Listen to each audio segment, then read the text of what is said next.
प्रधान में आयोजित श्री राम जन्मभूमि पर प्रभु श्री रामलला के प्राण प्रतिष्ठा समारोह आदरणीय प्रधानमंत्री जी के कर कमलों से 22 जनवरी को संपन्न होना है।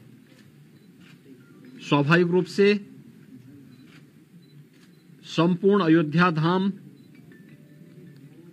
और पूरे उत्तर प्रदेश और देश में उत्साह का माहौल है।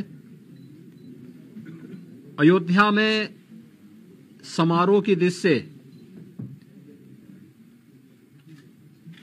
बाहर क्या व्यवस्थाएं हुई हैं, प्रशासन की इस व्यवस्था की समीक्षा करने के लिए आज पुनः मैं एक बार यहां पर आया हूं। स्थानीय स्तर पर प्रशासन ने और प्रदेश सरकार के मंत्रियों ने पहले से ही यहां पर सारी व्यवस्थाओं को,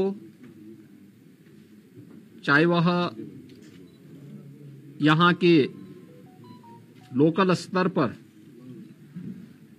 ट्रस्ट के साथ समन्वय का हो, यहां के सुविधाओं का हो, ट्रैफिक का है, सुरक्षा का है और अन्य सभी प्रकार की व्यवस्था को बेहतर तालमेल से आगे बढ़ा करके 22 जनवरी के इस ऐतिहासिक पल के कार्यक्रम को पूरी भव्यता के साथ, पूरी दिव्यता के साथ, सुरक्षित और सुव्यवस्थित तरीके से संपन्न करने के लिए अपनी तैयारियां लगभग पूरी कर ली हैं। अंतिम चरणों में सारी कार्रवाई उनकी चल रही है और युद्ध स्तर पर इसे हम समयबद्ध तरीके से आगे बढ़ा देंगे। 22 के बाद भी श्री राम जन्मभूमि तीर्थ क्षेत्र न्यास के द्वारा प्रभु श्री रामलला के दर्शन करने के लिए जो भी कार्य योजना तैयार होगी, इसके अनुसार यहां पर स्थानीय स्तर पर राज्य सरकार पूरा सहयोग करके आने वाले श्रद्धालुओं को यहां पे पूरी श्रद्धा के साथ उन्हें दर्शन करने का अवसर प्राप्त होगा। यह व्यवस्था सुनिश्चित करने के लिए अपने स्तर पर पूरा सहयोग दे रही है। इसके लिए टेंट सिटी भी लगाई गई हैं, धर्मशालाओं को भी तैयार किया गया है, होटल्स भी यहां बने हुए हैं।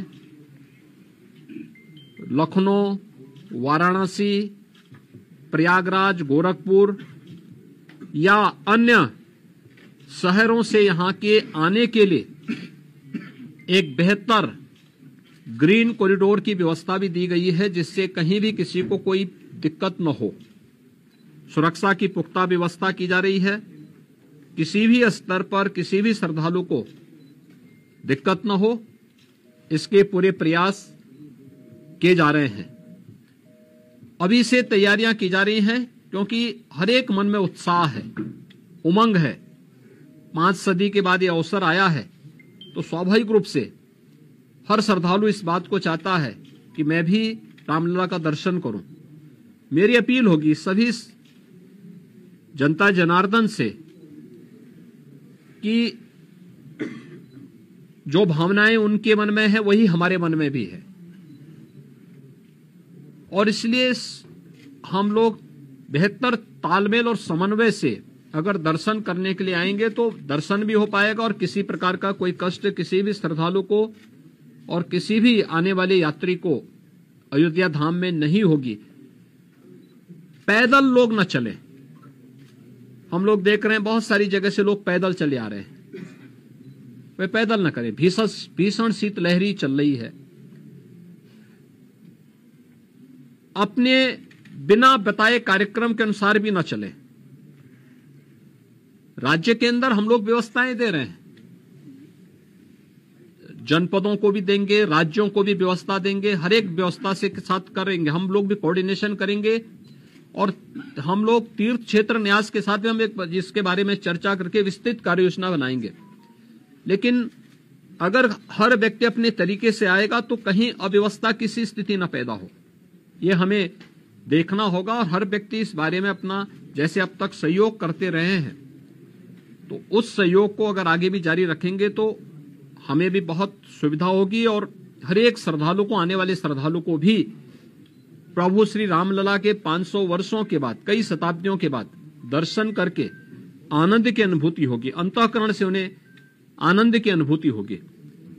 इसके लिए भी बेहतर कोऑर्डिनेशन की दिशा में प्रयास प्रारंभ किए गए हैं।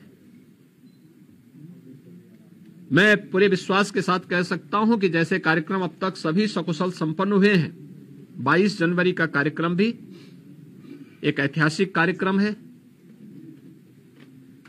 भारत के विश्वास और लोक आस्था की पुनर्प्रतिष्ठा का, भारत के गौरव की पुनर्प्रतिष्ठा का कार्यक्रम है। इस कार्यक्रम को हम लोग जनता जनार्दन और सभी आम जनमानस के सहयोग से, पूज्य संतों के आशीर्वाद से, रामलला की कृपा से सकुशल संपन्न करने में सफल होंगे।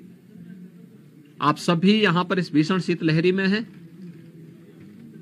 मैं आप सबको भी हृदय से धन्यवाद देता हूं कि अयोध्या की पल पल की घटनाओं को, पल पल की खबरों को आप देश तक पहुंचा रहे हैं और इस अपील को भी पहुंचाएंगे कि बिना प्रोग्राम के और बिना किसी उसके अगर लोग थोड़ा सा धैर्य रख करके अपनी बारी का इंतजार करने के साथ यहां के लिए कार्यक्रम के अनुसार आएंगे तो किसी को भी असुविधा नहीं होगी। इस प्रकार की व्यवस्थाएं यहां पर की जा रही हैं और प्रदेश सरकार, स्थानीय प्रशासन इसमें भरपूर सहयोग करेगा। बहुत बहुत धन्यवाद।